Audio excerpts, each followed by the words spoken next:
Have you ever practiced a sentence in English 100 times, only to freeze the moment you have to use it in real life? You know the phrase. You memorized it, but suddenly it sounds robotic, unnatural, awkward. That used to be me. I memorized like a maniac, scripts, phrases, even entire dialogues. And still, I didn't sound real. Today, I want to share my story of how I stopped sounding like a textbook and started sounding like me in English. Welcome back. I'm Sophie, and if you've ever felt frustrated trying to sound natural in English, stick with me, because what I discovered might just change your approach forever. Let me take you back to my early days of learning English. I was obsessed with sounding perfect. So I memorized phrases like, "How are you doing today?" "I'm fine, thank you, and you?" "It's a pleasure to meet you." I sounded like an English-speaking robot from the 1990s. I didn't understand the rhythm, the casual tone, or the real-life feel of English. Once I was at a cafe, and someone said to me, "What's up?" And I froze. I thought, wait, I didn't memorize that phrase. That moment taught me, memorization isn't fluency. It's imitation. And imitation only gets you so far. When you memorize, your brain stores information passively. But when you internalize by understanding, reacting, and creating, you make the language yours.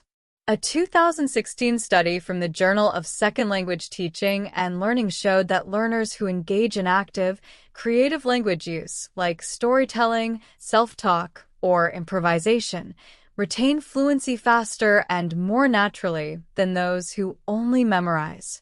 That made me rethink everything. So instead of memorizing phrases, I started learning patterns and building sentences from scratch. I created a 3-step strategy that helped me sound more natural, and it only took a few minutes a day.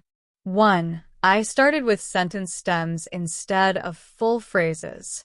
Example: instead of memorizing, "I don't know how to solve this problem," I learned to say, "I don't know how to." Then I could finish it with anything. Cook pasta. Pronounce this word. This gave me freedom. 2. I used shadowing but made it personal. I'd listen to real conversations, then rephrase them in my own words. Not copy. Recreate. 3. I talked to myself. A lot. In the shower. While walking. In my room. Okay, I'm picking up my bag. Where's my phone? This gave me thinking fluency, the ability to generate English on the fly. One afternoon, I was at a train station in a different city. A tourist asked me something in English. "Hey, do you know how to get to the art museum from here?"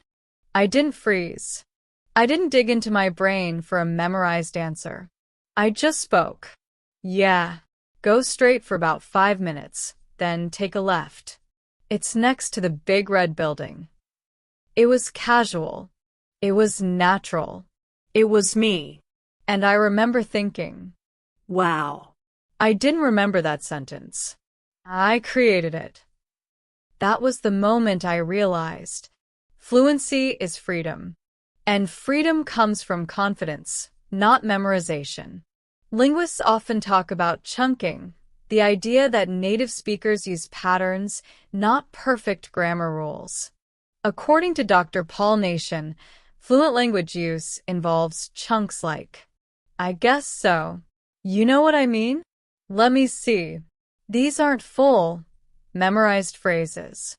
They're flexible patterns that we adapt to real situations. So, when you focus on rhythm, tone, and flexible chunks, you sound like a real human being, not a textbook. If you want to sound natural in English without memorizing robotic phrases, here's what I suggest. Learn open patterns instead of full phrases. Use your own life when practicing. What did I do today? What do I want to say? Record yourself speaking freely about simple topics. Shadow native speakers, but always rephrase in your own words afterward. These habits help me go from awkward and stiff to relaxed, confident, and clear. If there's one thing I want you to remember, it's this. You don't need to memorize English. You need to live it.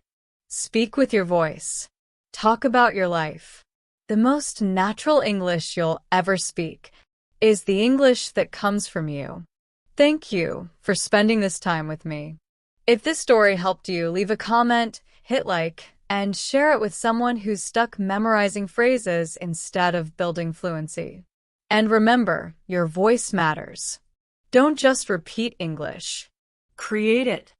I'll see you in the next story. And until then, keep speaking, keep growing, keep going.